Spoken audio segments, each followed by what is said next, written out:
இன்னைக்கு 5th சோசியல்லேருந்து நம்ம TET paper 2க்காக படிக்கலாம். அது 1லையும் கேட்கலாம் 2லையும் கேட்கலாம். ஸோ எல்லாருக்கும் ஈஸியாக தான் இருக்கும். டேர்ம் 1ல் ஒரு 30 கொஸ்டின்ஸ் இருக்குது. கொஞ்சம் கொஞ்சமாக பார்க்கலாம் வாங்க. ஃபஸ்ட்டு, பூமி சூரியனிடமிருந்து எத்தனையாவது கோளாக அமைந்துள்ளது? பூமி சூரியன் எத்தனாவது கோளாக இருக்குது அப்படின்னா ஆன்சர் 3வது கோளாக இருக்கிறது. செகண்ட் கொஸ்டின், முன்பனி காலம் என்பது எந்த மாதங்கள்? இப்போ முன்பனி காலம்னு நம்ம எதை சொல்லலாம் அப்படின்னா school starting June to September தான் நம்மளுக்கு முன்பனி காலம். 3வது கொஸ்டின், மழைக்காலம் அப்படின்னா நம்ம எந்தெந்த காலம் எந்த மாதங்கள்லாம் மழைக்கால மாதம்? டிசம்பர் டு பிப்ரவரி வந்து மழைக்காலம்.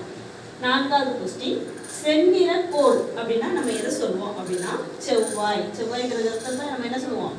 செந்நிற கோள் அப்படின்னு சொல்லிட்டு சொல்லுவோம். நெக்ஸ்ட் 5th கொஸ்டின், பிர்லா கோளரங்கம் எங்கு அமைந்துள்ளது? பிர்லா கோளரங்கம் வந்து சென்னையில் போய் இருக்குது. அங்கே போனீங்கன்னா நீங்கள் அதையும் போய் பார்த்துட்டு விட்டுருங்க. அதுக்கடுத்து, இடைக்கற்காலம் என்பது எந்த ஆண்டு அப்படின்னு சொல்லி கேட்குறாங்க. அதுக்கு ஆன்சர் வந்து 8000 பொது ஆண்டுக்கு முன்.